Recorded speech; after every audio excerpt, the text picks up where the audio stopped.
Mga ka-birdie, good morning. So day 2 tayo mga ka-birdie sa pag-aabang ng 6 training natin. So kagahapon yung umuwi lang natin kalapati si Cookie. Ngayon mga ka-birdie to, umiinom-inom pa sa bubungan.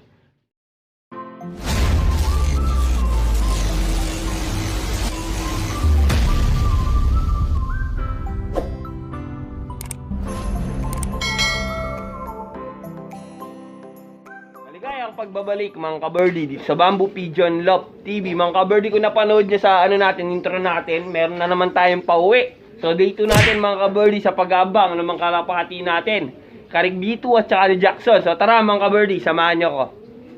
Mga ka-birdie, good morning. So day 2 tayo mga ka-birdie sa pag-aabang ng 6 training natin. So kagahapon yung umuwi lang natin kalapati si Cookie. Ngayon mga ka-birdie to, umiinom-inom pa sa bubungan. Yan, second dropper tayo. Ngayon palang umuwi mga ka-birdie. Yan si Jackson. So si B2 na lang ngayon yung hindi na uwi mga ka-birdie. Yan, kasi kagigising ko lang nga. Kailangan natin buksan yung trapdoor para makapasok na siya. Yan, so nahirapan talaga yung mga ibon kagahapon dahil headwind. Yan, kitang-kita naman kay Cookie. Si Cookie, laglag yung pakpak pagkadating. Talagang pinilit ni Cookie makauwi. Yan, nung araw din na yun. Yan, so buksan natin mga ka-birdie para makapasok na tong kalapati natin. So check natin siya, kaya tayo ulit. Yan, so dapat yung content natin talaga ngayon. Yan, medyo na late lang ako nagising.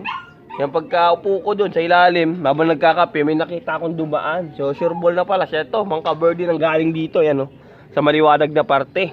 Si Jackson mga ka-birdie. So tara. A few inches later. Yun na nga mga ka-birdie, may pauwi na nga tayo. Yan, si Jackson mga ka-birdie. So akit tayo.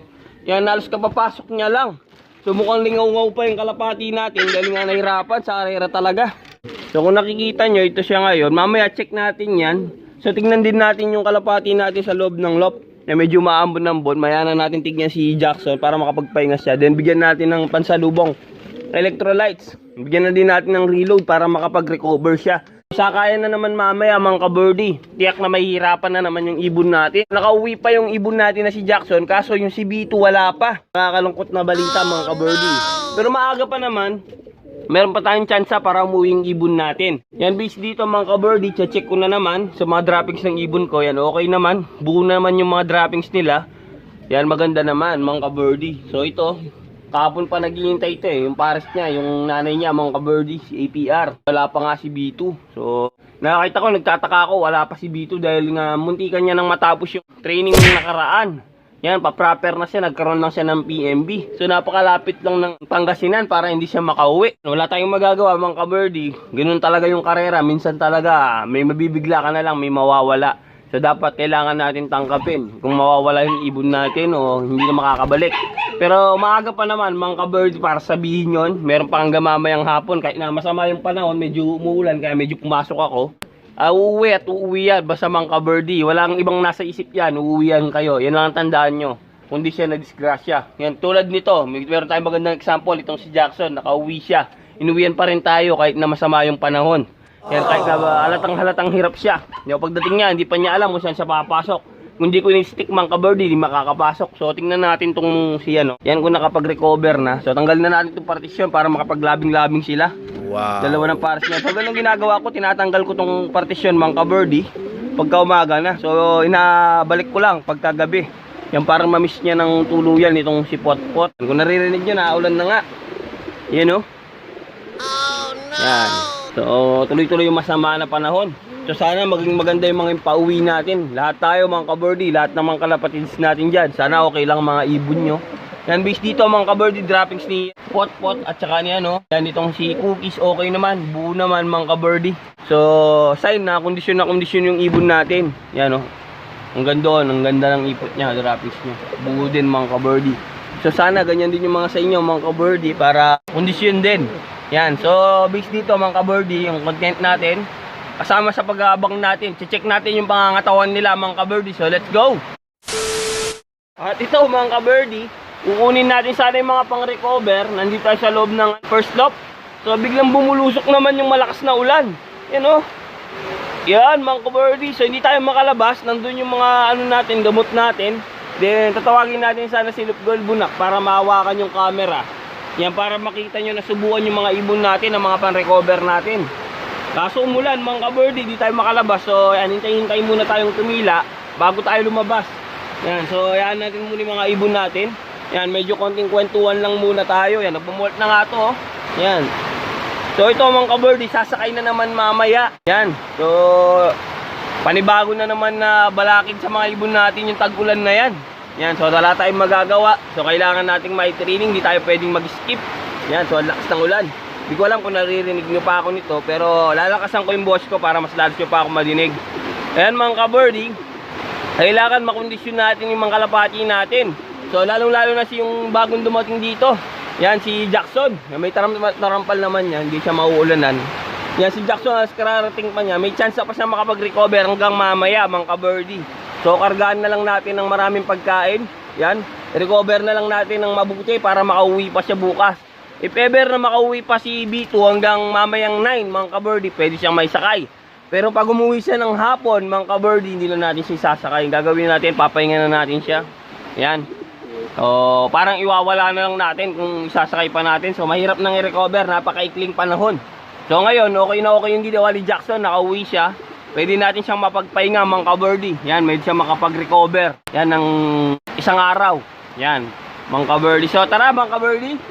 Yan, hintayin natin tumila itong ulan na to. Yan mga kabirdie, tumila ng ulan. So yung taga-video natin, Look Girl Bunak. Yan, tango ka nga. Yan mga kabirdie. So ito mga kalapati natin. Ito yung una natin na kalapati. So ito yung huling umuwi. Kauwi lang ngayon mga kabirdie. Ito si Jackson. So yan, bibigyan natin siya ngayon ng reload. So ito, yan mga kabirdie, para makapag-recover siya. Then iniready na natin, sinangkap na natin siya ng electrolytes. Yan. So siya lang naman yung iinom niyan. Pagka dumating si B2, titimplahan din natin. Nakauwi siya ngayon lang. So based sa pangangatawan niya, yan. So medyo lumipis siya ng konti. Yan, pero kayang-kaya mga kabirdie, hindi siya totaling payat na payat. Kayang-kaya nitong umuwi mga kabirdie, basta maganda yung panahon bukas. So patakan na natin ng reload. So para makapag-recover siya, meron siyang gamamaya para mag-recover. Gagawin natin siguro, dito na natin siya ikukulong. Papagpahingayin natin siya. Yan, hindi natin sasali doon sa kanyang pares na si Big Eye, para tuluyan siya makapag-recover. So yung itsura niya kasi ngayon, stress siya.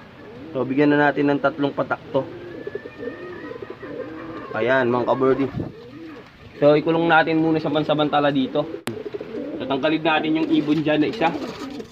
So itong harden natin na isa, tanggalin natin. Then kulong natin siya dyan. Yan, para makapagpahinga siya. So ayan mga kabirdie, ganyan yung itsura ng ibon natin. Pagka na, yan, ipapahinga natin muna siya.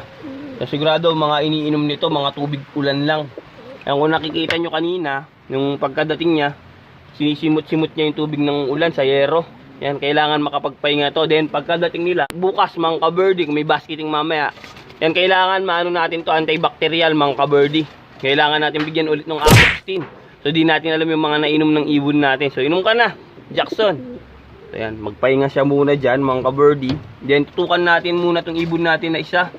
Yan, si Cookie mga kabirdie. Yan, bigyan natin ngayon ng Multimax para siya, makapag-recover siya. Yan, pampalakas ng muscle din. Yan mga kabirdie, kinuha na natin yung Multimax. So maganda to sa mga muscle ng mga kalapati natin. Yan, may amino acid. So bigyan na natin to. Yan, maganda rin pangangatawan, buo na ulit. Yan tumaba na ulit itong mga kabirdie, si Cookie, nakapag-recover na. So kahit di pa nagalmusal, maganda na yung pangangatawan niya.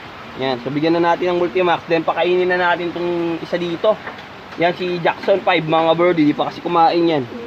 Kung ano-ano na yung pinagtutuka-tuka niya sa bubong kanina. Ayaw niyang pumasok. Yun ang natin ng 2 patak. So bilis naman pumatak. Gusto mo saksakin ko nga lang mo, ha? Yan mga kabirdie, magpahinga na natin muna sila. Yan, para makapag-recover yung dalawa natin na kalapating natitira. So sana makauwi si B2 mga kabirdie. Yan, para kahit papano, kumpleto pa rin yung mga ibon natin. So mamaya nakapakainin yan mga kabirdie, sarado na natin. Unahin na natin muna itong kararating-rating lang. So hindi pa ito kumakain, magmula kahapon. Yan, itong si Jackson. So iniwalay natin siya para talagang makapag-recover siya. Yan, so kung nakikita nyo yung itsura niya, talagang kawawang-kawawa siya mga kabirdie. Naulanan to kagabi. So bigyan natin siya. Yan, tips lang sa mga kabirdie natin dyan. Pagka may bagong dating kayo sa karera, bigyan nyo mga kabirdie yung malambot lang. Yan, integra lang binibigay ko, mga konting butil. So pwede na sa kanya yan, yung mga ganyan lang karami. Yung sakto lang na magkakalaman yung kanyang bukse mga kabirdie. Then mamayang konti, bigyan na natin mga kabirdie nung talagang regular na patukaan natin. Kondisyon natin siya ng gusto. Yan, so pakakain mo, Jackson. Dahil sasakay ka na naman mamaya. Walang yang buhay ito.